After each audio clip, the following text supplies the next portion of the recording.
Okay, so yesterday was all about the parallelograms, and the parallelograms, the formula to find the area of them was exactly the same as the formula we use for rectangles. Well, today I'm going to change it up. Instead of rectangles or parallelograms, we're going to look at triangles. Now, the first thing you're going to notice is that the formula is slightly different. On your chart, they have it written just like this. Area is equal to 1/2 base times height. Now, base times height should be familiar because we've been working with base times height for 2 days now. And then here's another way to write that exact same formula. Area equals base times height divided by 2. Now, me personally, I prefer to use this one. But if you prefer this one, go ahead and use that formula. Basically, it's about personal preference with this. I prefer to divide by 2. Some people prefer to multiply by 1/2. It's up to you. But every time you need to understand that 1/2 of the product of any base times its height is what gives you the area of a triangle. A triangle is always 1/2 of a rectangle or a parallelogram. Now notice our old friend, the right angle. He's still here. He's still connecting the base and the height for us so that we know where they're at and so that we can use them in our formula. I'm going to show you 2 examples, one where you're determining the area, the other where you're working backwards. So first, I have on a grid here, I have a triangle, and I'm going to use that grid to count out the base and the height. I know that this is my base and height because they're connected right here with that right angle. So the height's going to be 1, 2, 3, 4, 5, 6, 7, 8.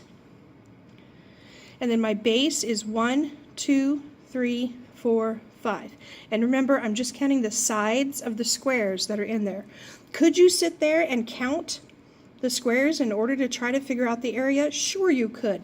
But look at all these weird little pieces you have that you would not be able to accurately measure. That's why we're going to use the formula instead. So, our formula is area equals base times height divided by 2. Remember, this is my preferred formula to use. If you like multiplying by 1/2, have at it.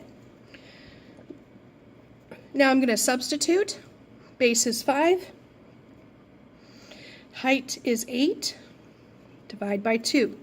So I'm all substituted up. So 5 times 8 is 40. Divide by 2. Notice how I'm rewriting each time. 40 divided by 2, well, I can do that mentally. That's 20. So my area is equal to 20. And it doesn't say, so I'm going to just say square units. Now for my other example, we're working backwards. So I have area is equal to base times height divided by 2.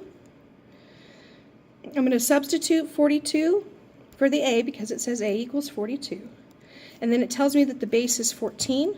So I have 14 times H divided by 2. So first thing I have to do is multiply both sides by 2, or 2 over 1 if you prefer, because I've got to get rid of that 2 there.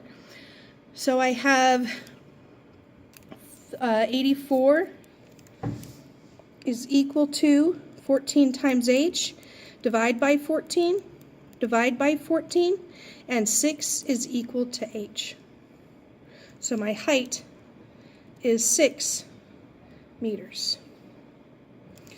All right, that's all for this video. If you want to see more examples, be sure to ask me in class. You are responsible for these 5 problems on this side of the page and the ones on the back side of the page, and be sure that you post that to Schoology.